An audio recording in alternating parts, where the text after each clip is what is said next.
It's time to record. It's time to record. It's approximately noon and it's time to record. What is going on, everybody? My name is John Solo, and today, Monday, October 23rd, is a very special day because on this day, 23 years ago, your boy was born. That is right, it is my birthday, and normally I don't like to make announcements about that type of thing because I feel like it's kind of self-centered and douchey, but I thought it was particularly relevant to this video because it's an AMA, Ask Me Anything, my favorite kind of video to film, and I'm doing this as a little birthday present to myself. As you guys heard, today is a Monday, which is obviously the worst possible day to have your birthday on. It's the start of the school week, and more relevant to me, it's the start of the work week, and there's really nothing to look forward to. And that's why I'm filming another episode of Ask Me Anything. It's a little gift to myself. And apparently all that effort that I'm putting into my Star Wars theories and my Disney videos isn't really worth it anyways because no one is watching them. So I thought to myself, why not have a little bit of fun before my channel is officially declared brain dead and pulled off life support and do an Ask Me Anything. Anyways, that is probably the most negative introduction I could have possibly done for a video I'm genuinely excited to get started on, so how about we move on forward, forget that ever happened, and dive right into the questions. My first question comes from Ben Scott, who asks, what's your favorite species in Star Wars? Don't say human. I haven't ever really thought about that before, but I would have to say the Zabrix, or Zabrax, or however you want to pronounce it. Darth Maul species. Darth Maul species is my favorite. There honestly isn't much of a reason behind that outside of the fact that they all just look genuinely cool. I love the horns on the head, I love the facial tattoos, I love the warrior spirit of the Zabrax as well. So that's my final answer, favorite species, Zabrix. Nathaniel Tone asks, who is your favorite bounty hunter? That's a pretty good question. Normally I think I would say Boba Fett, but a couple of weeks ago I made a video about how he's actually a terrible bounty hunter, so I would feel pretty hypocritical if I answered with him. I like Jango Fett a lot too, so I'm kind of leaning towards him. There's some arguments about whether or not he's actually a Mandalorian, but I dig his armor, I dig the color scheme of it, I think he's a cool dude, and that's my answer. Favorite bounty hunter, Jango Fett. Derek Thrasher asks, will you answer this question?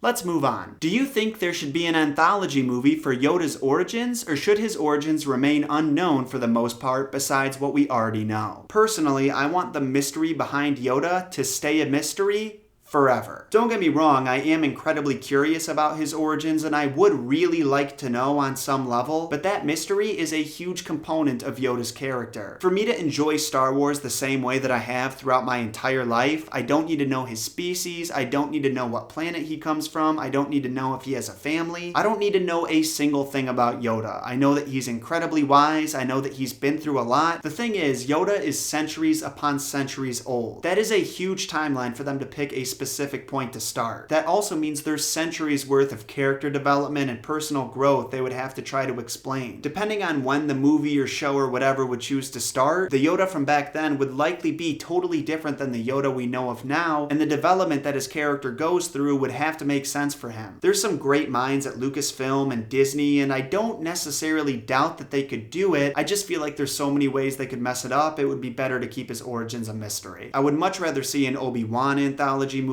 a Mace Windu anthology movie, either of those over a Yoda one. Sean Hackett asks, what are your favorite moments from each one of the movies in the saga? My favorite part of Phantom Menace and Attack of the Clones are when they're over.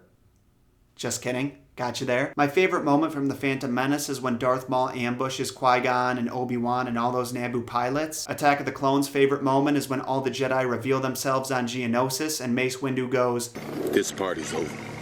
I don't know if I have a favorite moment in Revenge of the Sith. I do enjoy the scene where the former Anakin Skywalker gets placed in the Darth Vader suit. I still don't enjoy the part where he screams no. For some reason I've gotten a lot of hate for saying that over the years, but it still holds true. Rogue One, my favorite scene has got to be the hallway scene. Obviously, really not even a contest. A New Hope has my favorite Star Wars scene of all time. The medal ceremony with that awesome music and Luke in his golden jacket and Han Solo giving that little smirk to Princess Leia. I don't know why that scene resonates with me so much. The music might have something to do with it. That scene is definitely my favorite in A New Hope and one of my favorites in the entire saga. My favorite scene in The Empire Strikes Back is when Han and Luke spend the night inside that Tauntaun. After almost freezing to death, Luke is saved by his best friend who risked his life, and then Rogue 2 finds him, and he still has the strength, Han still has the strength to make some sarcastic remark.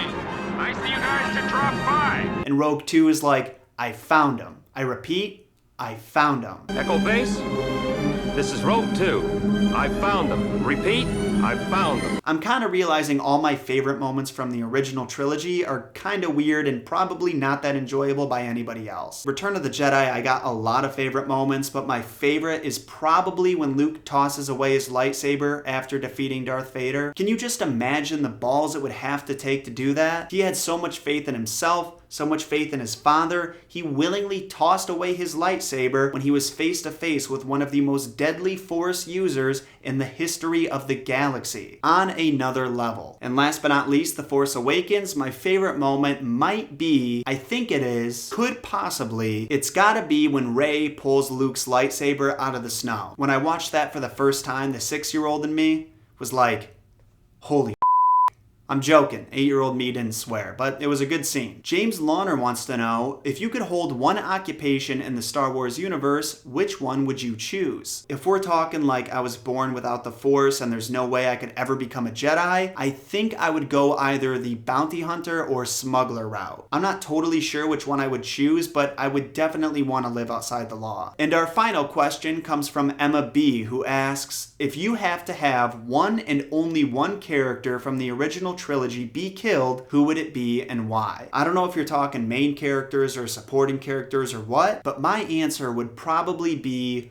Lobot. I feel like that's kind of a cop-out, but Lobot for sure. Thank you all so much for watching, and thank you even more to those who asked questions, the ones I didn't answer and the ones I did. If you got a question you want me to answer, make sure you comment it down below. I'll be going through those right before the next AMA and picking out the best ones. If you enjoyed this video and my nonsensical rambling, make sure you hit that like button, and if you haven't yet, hit that subscribe button. And actually, if you're already subscribed, maybe do me a favor and unsubscribe and resubscribe and turn notifications on. For whatever reason, even though YouTube HQ says otherwise, I have a tiny feeling my sub box still might be broken. Either that or all 207,000 subscribers forgot about me at once. I already said it, but I'll say it one more time. Thank you all so much for watching, and thank you for coming by here and celebrating my birthday with me. It really means a lot. If these videos aren't enough for you, don't forget you can also follow me on Facebook, Instagram, and Twitter. I post on all those sites often, and that way you can keep up with what I'm up to in between videos. Until next time, my name is John Solo. May the Force be with you, and remember,